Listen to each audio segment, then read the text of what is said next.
안녕하세요. 결혼한 지 10년 된 40대 여성입니다. 제가 오늘 이렇게 사연을 쓰게 된 건 제가 어쩌다 폐암 걸린 시아버지를 모른 척하게 되었는지 이야기하고 싶어서예요. 속사정을 모르는 사람들은 저처럼 독한 며느리가 있겠냐고 욕을 하겠지만 제 이야기를 듣고 나면 그래도 저를 욕할 수 있을까 싶네요. 남편하고는 사내 커플로 만나서 2년 정도 연애하다가 결혼했어요. 같은 부서는 아니었지만 오고 가며 서로 얼굴을 익혔고 그러다 우연히 연말에 있었던 회사 행사에서 이런저런 대화를 나눌 기회를 갖게 되었죠. 술도 한 잔 들어가서 그랬던 건지 평소라면 워낙에 낯을 가리는 성격이다 보니 아무리 얼굴은 안다 해도 통성명도 한 적 없는 남자와 대화를 나눌 일은 없었을 텐데 그날은 이상하게 남편하고 별의별 이야기를 다 나눴던 것 같아요. 게다가 내친김이라고 해야 할지 연락처까지 교환했고요. 그리고 이후로 남편이 먼저 밥 먹자 영화 보자 하며 데이트 신청을 해왔고 그렇게 사귀게 되었습니다. 사귀는 동안 사내 커플이긴 했어도 뭐 부서도 다르고 업무적으로 겹치는 게 없어서인지 저희가 사귀는 걸 아는 사람들은 많지 않았어요. 그래서 조용히 연애하다 부부의 연을 맺게 되었답니다. 결혼 허락을 받을 당시만 하더라도 시댁이나 친정이나 여러모로 비슷한 환경이었어요. 양가 부모님 다 재산 어느 정도 가지고 계셨고 노후 준비도 되어 있으셨지요. 다만 시댁은 서울에, 친정은 지방에 있었고 저희 부부는 직장이 서울이다 보니 자연스레 시댁과 멀지 않은 곳에 신혼집을 구하게 되었습니다. 신혼집을 구하던 당시 시댁에서 1억 지원받았고 친정에서는 2억을 해주셨어요. 아무래도 친정에서는 제가 개혼이다 보니 조금 더 신경 써주신 부분이 있었습니다. 아무튼 그래서 뒷말은커녕 솔직히 남들보다 조금 여유롭게 신혼생활을 시작할 수 있었던 것 같아요. 그리고 이후로 아무래도 저희가 시댁에서 제일 가깝게 사는 자식들이다 보니 여러 가지로 시부모님을 챙겨야 하는 상황이 잦았습니다. 참고로 남편에게는 위로 아주버님과 신우가 있는데 다들 결혼해서 자식 낳고 살고 있었어요. 그리고 해놓고 사는 걸 이야기하자면 처음에 저희가 결혼하던 당시만 해도 당연히 두 집이 저희보다 형편이 좋았습니다. 남편 말로는 실제로 아주버님은 결혼할 때 집 한 채 받으셨고 신우도 2억 받아갔다고 들었어요. 하지만 시부모님 재산이고 제가 없을 때 있던 일인데 왜 당신은 1억만 해주시는 거냐고 묻기도 그렇잖아요. 그래서 시댁도 아주버님은 개혼이었고 신우는 있는 집으로 시집을 가다 보니 특별히 더 신경을 써주셨나 보다 생각하고 크게 의미를 두지는 않았습니다. 솔직히 그런 거 하나하나 의미 부여하기 시작하면 제가 뭘 어떻게 바꿀 수 있는 상황도 아닌데 제 속만 쓰린 거 아니겠어요. 아무튼 그런데 이렇게 살다 보니까 아무리 부모가 한미천해줘도 자식들이 어떻게 쓰느냐에 따라 결과물이 달라지더라고요. 아주버님네도 그랬습니다. 처음에 해준 집을 잘 가지고 계셨더라면 솔직히 몇 억은 버셨을 거예요. 그런데 아주버님이 잘 다니던 회사를 관두고 갑자기 창업을 하시겠다들면서 홀랑 집을 파셨거든요. 그런데 창업이 말이 쉽지. 뭐 가게만 차려놓는다고 손님이 알아서 오는 건 아니잖아요. 평생 더우면 찬바람 나오고 추우면 뜨뜻한 바람 나오는 데서 공부하고 일만 하시던 아주버님이셨습니다. 그런데 갑자기 무슨 음식점을 하시겠다고 하셔서는 결국 장사 시작하고 3년 만에 시쳇말로 다 말아먹었어요. 그리고 신우로 말하자면 솔직히 얄미울 때가 한두 번이 아니었어요. 질투한다고 보일 수도 있겠지만 무슨 팔자를 타고났길래 저렇게 매일같이 놀고 먹으며 사나 싶었거든요. 근데 제가 단지 그게 부러워서 신우가 얄미웠던 건 아니에요. 막말로 저도 시간 있고 돈 있었으면 신우처럼 살았을 테니까요. 하지만 까놓고 말해서 자기가 자식이면 자식된 도리는 해야 하는 거 아닌가 싶대요. 예를 들어 몇 년 전 시어머니가 인공관절 수술을 하셨을 때도 말이에요. 시어머니가 연세가 많으신 것도 아니었는데 남들보다 이른 나이에 인공관절 수술을 하셔야만 했어요. 그리고 그 일로 시어머니는 육체적인 고통으로 고생을 하신 것도 있지만 심리적으로 무척이나 힘들어 하셨어요. 인공관절이라는 게 한 번 수술하고 나면 길어야 10년 쓴다는데 그래봤자 당신 나이 70도 안 된다면서 이후에는 어떻게 사느냐고 걱정이 이만저만이 아니셨지요. 그리고 사람들이 인공관절 수술은 노인들이나 하는 거라고 생각하는데 당신은 나이가 60도 안 되었는데 그런 수술을 받았다면서 거기서 오는 우울감도 상당하신 듯 했어요. 그런데 신우는 단지 자기가 시댁에서 2시간 거리에 산다는 이유로 수술 때도 그렇고 거의 얼굴을 비추는 법이 없었습니다. 하지만 2시간 거리에 있는 친정에는 안 와보더라도 10시간 거리의 미국에는 잘만 가더라고요. 물론 제가 그런 신우 대신 혼자 시어머니를 돌본 게 억울해서 이런 소리를 한다고 생각하는 사람들도 있을 겁니다. 그리고 솔직히 저도 사람인데 가끔은 혼자 시어머니 비위 맞추고 상대해드리는 일이 버겁게 느껴지던 때도 있었으니 그 말이 완전히 틀렸다고 할 수는 없겠네요. 하지만 그래도 저는 저희 친정어머니도 워낙에 할머니를 지극히 모시는 걸 10여 년 가까이 옆에서 보며 자랐기 때문에 며느리로서 응당해야 할 일이라고 생각했어요. 그리고 실제로 시어머니가 저한테 매번 고맙다, 너밖에 없다, 너만한 며느리가 세상에 있겠느냐, 그런 말씀을 자주 해주셨거든요. 왜 사람이 말 한마디로 천냥빚 갚는다고 하잖아요. 제 기분이 딱 그랬어요. 이따금씩 힘들고 지치더라도 시어머니가 그런 말씀을 해주시면 그래, 내가 잘하고 있는 거구나. 그래, 남들이 어떻게 하건 그게 무슨 상관이냐. 나는 내 알도리만 잘하자, 그렇게 생각했지요. 그리고 무엇보다도 남편 또한 이런 저에게 무척이나 고마워했습니다. 남편은 이제껏 제가 하는 말에 한 번도 안 된다 한 적이 없었고 화를 낸 적도 없었어요. 제가 이렇게 하자 하면 좋다고 하고 또 저렇게 하자 해도 좋다고 하는 그런 사람이었거든요. 그래서 정말 나 하나 희생한단 마음으로, 억울한 마음보다는 보람찬 마음으로 지난 세월을 보냈는데 이렇게 시부모님한테 뒤통수를 맞을 줄은 정말 상상도 못했습니다. 작년 이맘때쯤이었어요. 얼마나 충격적이었는지 지금도 그날이 생생히 떠오릅니다.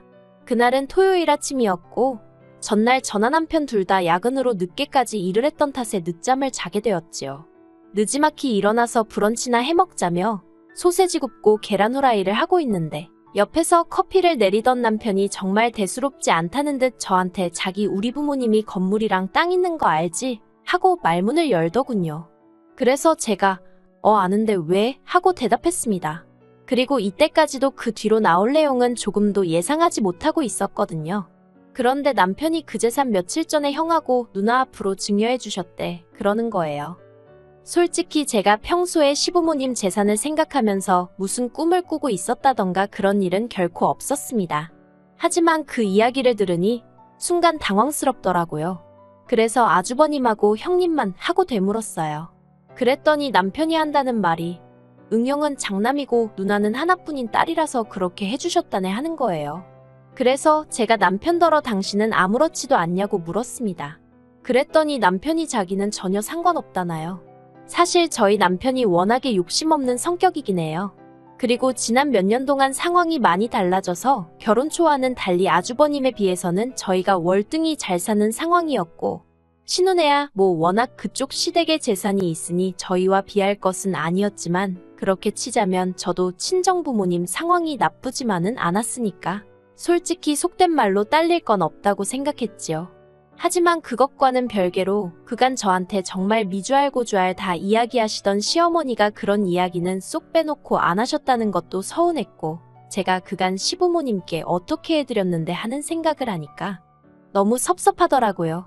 하지만 더 열받는 건 남편이 이후에 한 말이었습니다. 시부모님이 남편더러 저한테는 당신들 죽을 때까지 말하면 안 된다고 했다는 거예요. 그리고 이 말을 듣는 순간 남편은 별 생각이 없었다지만 저는 느낌이 딱 오더라고요. 돌아가시는 그날까지 효도는 나한테 받으실 생각이었나 보다 하는. 한편 그 대화를 나누고 며칠 뒤 시부모님이 저더러 제가 한갈비찜이 먹고 싶으시다며 전화를 하셨더라고요.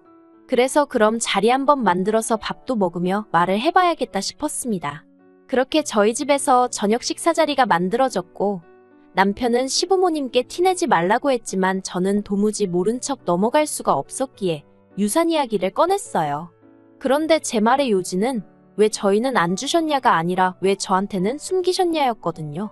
솔직히 저한테 남편한테 말씀하셨듯이 아주버님은 장남이고 신우는 하나뿐인 딸이라서 그렇게 챙겨주고 싶다 하셨으면 서운하긴 했겠지만 제가 안 된다고 하진 않았을 거예요. 말 그대로 그 재산은 시부모님 재산이니 제가 이렇게 저렇게 하시라고 말할 주제가 못 되잖아요. 그렇지만 그래도 저한테도 이야기를 해주셨으면 좋았을 것 같다고 말은 해야겠다 싶대요. 그래서 시부모님께 제 생각을 조심스레 전했습니다. 그런데 시부모님의 결론은 며느리는 며느리일 뿐인데 왜 시댁 재산에 관심을 갖느냐였어요. 며느리는 피를 나눈 가족은 아니지 않냐. 그러니 유산상 속에 있어서는 며느리는 나설 자격이 안 된다나요. 그리고는 저더러 하시는 말씀이 서운해하는 것도 말이 안 되는 거라면서 저더러 이상한데 관심 갖지 말고 할도리만 잘하면 된다는데 요즘 말로 현타라고 하죠? 그게 정말 딱 오더라고요. 누구한테 뒤통수 한 대를 세게 맞은 듯 정신이 드는 느낌이었습니다. 그래서 그날 정말 식사를 코로 한 건지 입으로 한 건지도 모르게 하고 시부모님이 집에 가신 이후로 남편에게 당신도 들었지 않냐며 나는 완전한 의미의 가족은 아니니 앞으로 그렇게 알고 살겠다 했어요. 나는 며느리로서 이 집에서 권리는 없고 의미만 있는가 본데 그런 역할은 못한다고요. 그러자 남편이 저 좋을 대로 하랍니다. 자기가 어떻게 하라고 강요하고 싶은 생각은 없다면서 오히려 자기가 생각이 짧았던 것 같다고 미안하다고 하더라고요. 그리고 그때부터 시부모님께 아무것도 해드리지 않았습니다. 여기서 말하는 건 안부 전화는 기본이고 명절이나 시부모님 생신 같은 날을 챙겨드리는 거 전부 다 포함이에요. 그냥 까놓고 말해서 나한테 시부모님은 없는 분들이다 나한테 시댁은 없다 생각하고 살다시피 했지요. 그런데 지난달 초에 남편이 시아버지가 폐암2기라는 진단을 받으셨단 소식을 전하더라고요. 그래서 제가 남편더러 고생하시겠네 했어요. 그랬더니 남편도 그러니까 말이야 하고는 말더라고요. 솔직히 저희 남편이 효심이 없는 사람은 아닌데 그렇다고 그 효심이 얼마나 대단한 사람도 아니다 보니 시아버지가 폐암이라고 해도 자기가 딱히 나서서 뭘 해야겠다 그런 생각은 없는 눈치였어요. 그냥 말 그대로 우리 아버지 어떡하냐 고생하시겠다 이 정도였달까요. 그리고 원래대로라면 제가 오히려 나서서 시부모님 찾아뵙고 앞으로 이렇게 해야겠다 저렇게 하셔라 하고 한마디로 5만 가지를 챙기려 들었겠지요. 하지만 저는 더 이상 그렇게 할 생각이 없었기 때문에 그냥 건강 잘 챙기시라고 해 한마디 하고 말았습니다. 그런데 이후에 일어난 일들은 정말 황당하기 짝이 없었어요. 시아버지 폐암 소식 이후로 남편이 제가 묻지도 않았는데 또다시 시부모님한테 연락이 왔었다며 이야기를 꺼내더군요. 시부모님께서 남편더러 저한테 시아버지 소식을 전한 게 맞느냐며 제 반응을 무척이나 궁금해하시더랍니다. 그리고 저희 남편은 딱히 없는 소리를 꾸며내는 타입도 아니다 보니 제가 보인 반응 그대로 전했다대요.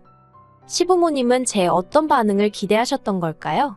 확실한 건 제가 보인 반응이 시부모님의 기대치와는 많이 달랐던 모양입니다. 그러니 연락도 없이 저희 집에 찾아오셨던 거겠지요.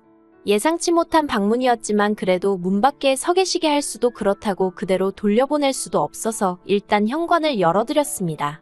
그리고 어이없게도 시어머니는 저를 보자마자 눈물을 보이시면서 제 손을 잡으시더니 당신이 다 잘못했다면서 아주버님하고 신호하고 이야기를 해봤다고 그러면서 저희 몫으로 2억을 주기로 하셨다네요. 그리고는 덧붙이시기를 이제 이 돈 받고 마음 풀라면서 예전처럼 잘 지내고 싶다 하셨는데 솔직히 마음이 풀어지기는커녕 짜증이 나더라고요. 막말로 2억 받고 시아버지 병수발이나 들라는 소리를 하러 오신 게 눈에 뻔히 보였으니까요. 그래서 제가 2억을 주신다는 게 저한테 주신다는 것도 아니고 저희 남편한테 증여해 주시는 거 아니냐 그러면 남편하고 이야기하시면 되지 왜 저한테 이러시냐 했어요. 어머님 말씀대로 피 한 방울 안 섞였는데 저한테 이런 이야기 하시는 이유가 뭐냐고요. 그리고는 남편도 옆에서 시부모님더러 그러게 왜 이 사람한테 그러냐고 한마디 덧붙이대요. 형하고 누나만 줘도 이해할 땐 언제고 이제 와서 왜 나한테도 준다고 하는 거냐면서 나는 그 돈 안 받아도 상관없어 그러는데 솔직히 남편이 눈치가 없어서 그렇지 사람이 겉과 속이 똑같거든요. 그리고 남편이 그렇게 나가니까 시부모님도 더는 당신들 속내를 어떻게 포장할 방법이 없으셨던 모양입니다. 저희더러 그래서 아픈 시아버지를 계속 모른 척 할 참이냐고 따지듯 물어오셨으니까요. 그래서 제가 아주버님하고 신우는 도대체 뭐하냐고 되물었어요. 저는 이때까지 할 만큼 한 것 같은데 그래도 가족도 아니라고 하는데 제가 뭐 한다고 병수발을 들겠냐고요. 그리고는 남편더러 배웅 잘 애들이라 한마디 하고 안방으로 들어가 버렸습니다. 그리고 그날 이후로 시댁하고는 정말 완전히 발길을 끊었습니다. 물론 남편도 그런 것은 아니고 저만요. 남편은 종종 시댁에 일이 있으면 가기도 하고 묻지 않은 쓸데없는 소식도 전하고 그런 식이에요. 보아하니 아주버님이랑 신우가 남편한테 네 마누라 마음 좀 달래보라며 어지간히 달달 볶는 모양입니다. 하지만 저희 남편은 그러면 직접들 하던가 왜 나한테 그러냐고 버티고 있다대요. 그러면서 자기 잘하고 있는 거 맞냐며 웃는데 이 인간은 속이 있는 건지 없는 건지 모르겠어요. 그리고 시아버지 병세는 뭐 딱히 호전되고 있는 것 같지는 않습니다. 병원까지 원래는 매번 저나 남편이 모셔다 드렸는데 남편은 승진 이후로 회사 일이 바빠져서 지금은 두 분이 택시 타고 다니시는 것 같아요. 다른 소식은 잘 모르겠습니다. 제가 전혀 관심을 안 갖고 있다 보니 남편이 소식을 전해도 그냥 그런갑다 하고 한 귀로 듣고 한 귀로 흘리고 있거든요. 아무리 시부모님과 며느리 사이라고 해도 이것도 결국 사람 대 사람 사이잖아요. 그러면 한쪽만 노력한다고 될 일이겠어요? 죽을 때까지 저는 모르게 하란 말 잊지 못할 것 같아요. 그러니 이 관계도 영원히 나아질 수 없겠지요. 아무튼 저는 할 만큼 했다 싶으니 후회는 없네요.